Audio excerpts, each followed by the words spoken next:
আপনি কি জানেন মহাভারতে অশ্বত্থামা আজও জীবিত আছেন? লোককথায় আছে কৃষ্ণের অভিশাপে অভিশপ্ত হয়ে আজও তিনি দুঃখ কষ্ট নিয়ে ভারতের বিভিন্ন জায়গায় ছায়ামূর্তি হয়ে ঘুরে বেড়ান। অশ্বত্থামা ছিলেন শিক্ষাগুরু দ্রোণাচার্যের পুত্র এবং একজন প্রতিভাবান যোদ্ধা। কুরুক্ষেত্রে যুদ্ধ প্রায় শেষ হয়ে এলে দ্রোণাচার্যের পুত্র অশ্বত্থামা প্রতিশোধ নিতে চায়, কারণ তিনি বিশ্বাস করতেন তার পিতা মারা যায় পাণ্ডবদের প্রতারণার মাধ্যমে। এই ক্ষোভ ও প্রতিশোধের আগুনে এক রাতে পাণ্ডব পক্ষ শিবিরে গুপ্ত হামলা চালিয়ে অশ্বত্থামা দ্রৌপদীর 5 পুত্র সহ বহু সৈনিককে ঘুমন্ত অবস্থায় হত্যা করেন।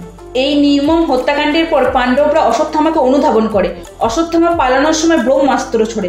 প্রতিপক্ষে অর্জুনও বাধ্য হয়ে ব্রহ্মাস্ত্র নিক্ষেপ করে। দুই ব্রহ্মাস্ত্র মুখোমুখি হওয়ায় বিশ্বধ্বংসের আশঙ্কা দেখা যায়। ভগবান কৃষ্ণ তখন হস্তক্ষেপ করেন এবং দুই পক্ষকে অস্ত্র ফিরিয়ে নিতে বলে। অর্জুন তা ফিরিয়ে নিতে সক্ষম হলেও অশ্বত্থামা তা পারেননি। তখন কৃষ্ণ তাকে অভিশাপ দেয়। তিনি বলেন, তুমি চিরকাল বেঁচে থাকবে, কিন্তু মৃত্যুর শান্তি পাবে না।